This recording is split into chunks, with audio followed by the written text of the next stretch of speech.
Okay, so next what I'm doing is I'm just putting the plate here, and I'm going to take a marker, and I'm working by myself here so I can't really video it for you, but I'm going to take a marker, and you can see this plate fits what we're going to put up exactly.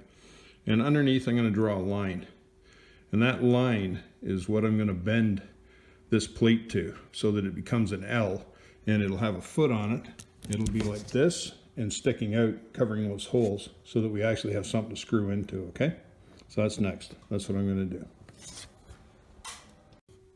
Okay, so I've gone ahead and done that. I just, again, had it down like this, okay? Drew the line underneath with the Sharpie, or the marker, okay? Just like that. And then there's your line. And that's where the bend needs to be. So this sits with a foot, and then we're going to screw it into this door, get some grip with it with those small number 8 5/16 screws. That'll hold this plate in place. Then we're going to drill it out a little bit so that the big screws can go into this new piece of steel. Hold. That's next. Okay, so just here I'm going to use a jack stand. Like I said, it's a little unorthodox, but I don't have a vise here. That's what I would ideally do, and I'd get a perfect bend by putting it in the top of the vise and then just bending the plate. So simply just going to put it here. I think that honestly I can hold it with my hand and still get the bend I want. And here we go. And that's pretty much got it. So you can see that I've got the bend on it. Okay, it's started. I'm going to use the axe and the block of wood that I used earlier to straighten out the other mechanism, just to get a bit of a better bend and a flat on this. Okay, so that's what I'm going to do right away here.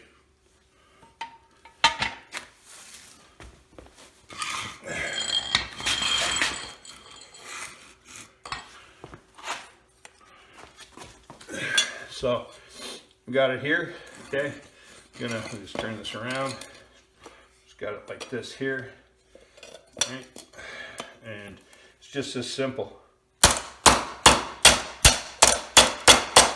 Like I say, a vise would be way better, but I don't have one, so just gonna do it that way. Actually turn it here. Okay, that'll be a bit better. Nothing heavy, you don't gotta really beat it too hard. There you go. Okay, so now you can see you've got a foot.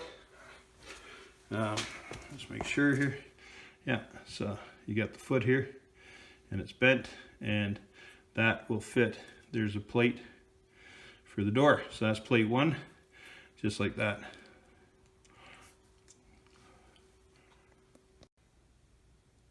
Okay, so now that you got the plate bent, and I've checked it against the door and everything's fine there, the one thing you want to do is you want to take your piece that hooks up to the motor for the door, and I'm just going to put it in the picture here now, okay?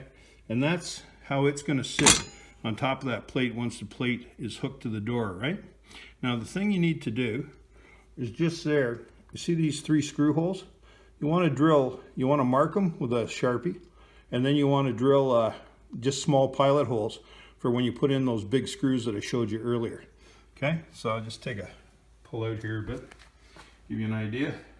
Okay, so that's the long view. Okay, so there's the 3 blue pilot holes. Okay, just marked them, and we're going to drill those. And you see the holes underneath? Those holes, the pilot holes, those holes are what we're going to put those small number 8 screws into, and then that'll go into this mounting surface here to hold that in place. Plus we're going to drill it into the actual door.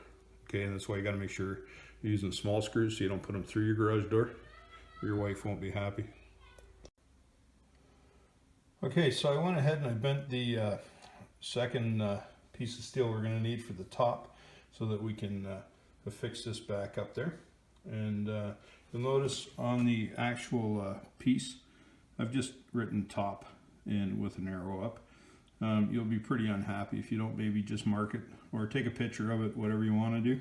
But if you install this backwards, which would be pretty easy to do, honestly, if you're just rushing and not paying attention, then this piece won't be up at the top, and it's not going to hook in So it's pretty important that you mark things, take pictures of things before you take them apart so you know how they go back together.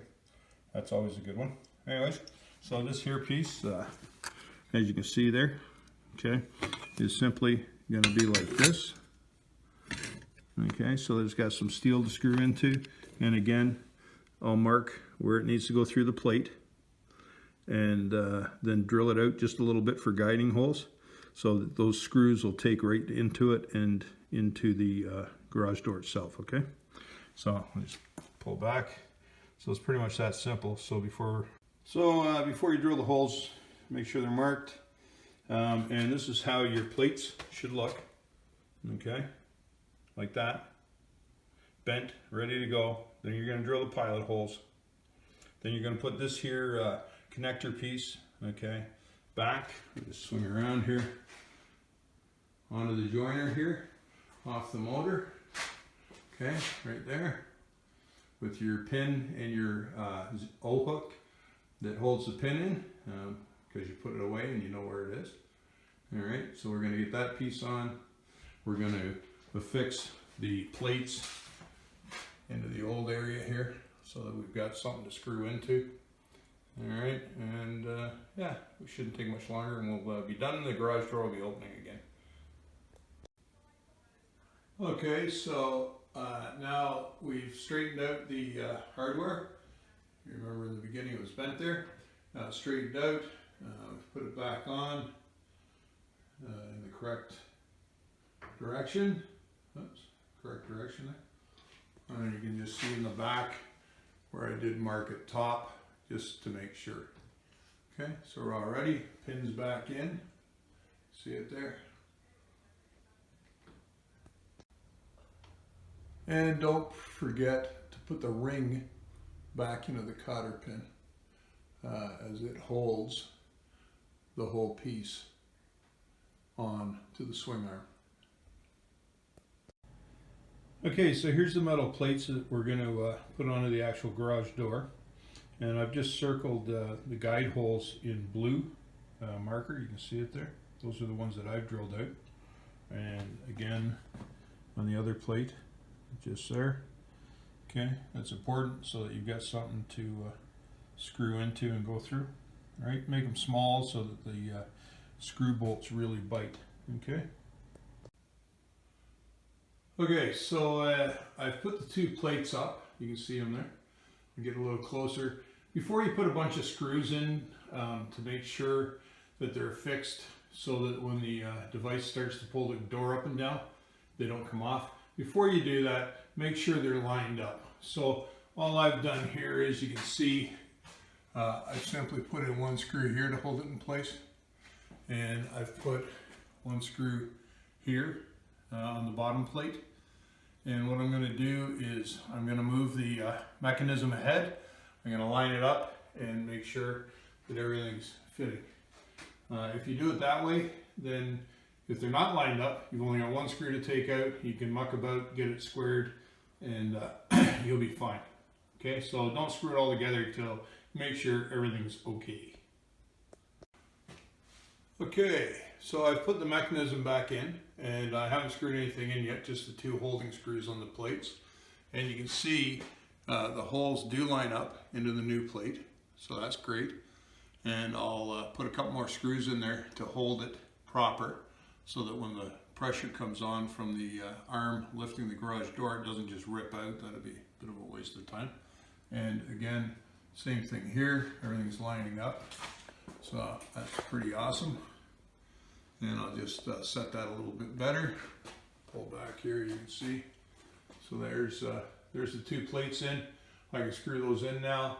I'll back the piece back off, screw them in, and then I'll put the screws, the big screws, into the device, the lifting device, into the plates. I'm going to do that next here.